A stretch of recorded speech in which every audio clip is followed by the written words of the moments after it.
Hello and welcome to video number 5, and this is the competition test.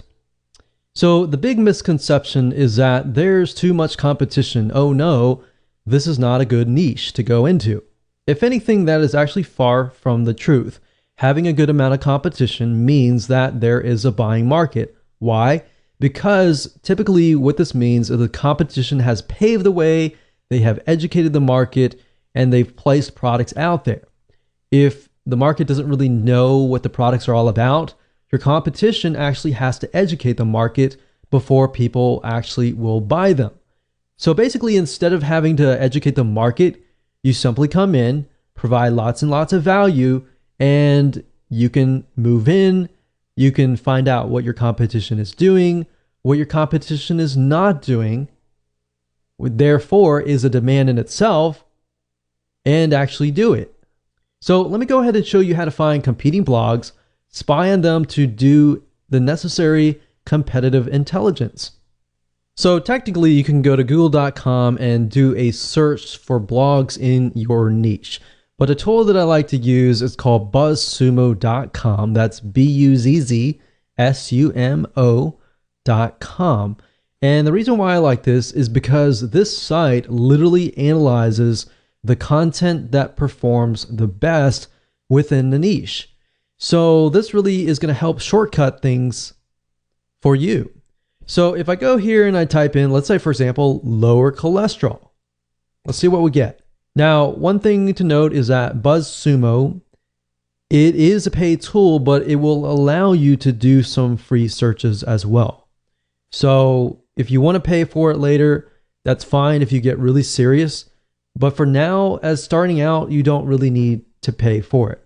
So if I type this in, you can see these are some blogs or websites that are actually getting a lot of engagement.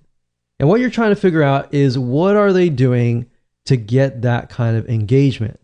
So they have Facebook engagement, LinkedIn shares, Twitter shares, Pinterest shares. So obviously they definitely have social media. So what I want you to do is just jot down what do you see that they are doing that you could be doing.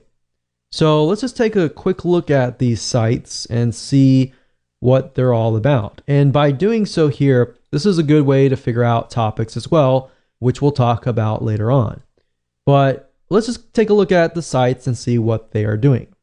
So if we go here, it's theheartysoul.com, and we can see they have different sections, one for food, one for body, one for lifestyle, and it's just these 3 categories, and then they have subcategories within each. So for example, food, when it comes to lowering cholesterol, there's breakfast, there's snacks, there's entrees, there's salads, there's quick and easy meals, there's sides, there's desserts, beverages, specific diet, brands to avoid, herbs, spices, and more. So you could even jot these down if you wanted to and categorize them. And if we scroll down, we can see that this article here talks about statins don't lower cholesterol. So statins is something that it's a drug that people use to lower their cholesterol.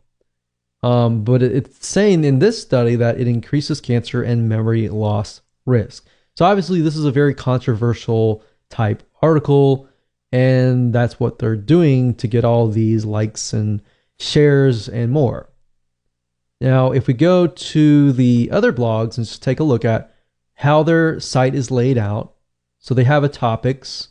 It looks like they have very, very general. It's not necessarily related to health, but they do have one section related to health. But this looks like it's just an article.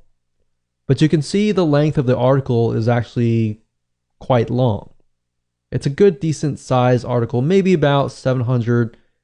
No, it looks more like 1,000 words. But nowadays, your articles and your blog posts can actually get to the length of, 1,500 to 1,000 words per blog post. And of course, if you have videos, that's good too, to get people to actually stay. So we can see that these sites don't really focus just on cholesterol, but they focus on the overall arching view of health. Now, what this allows you to do is this allows you to create a profitable authority blog based upon a very, very specific niche. If you focus only on, let's say, lowering cholesterol or how to pass a kidney stone without surgery, then that might actually allow you to convert more sales because the person that you are attracting is more likely to be in that mindset, right?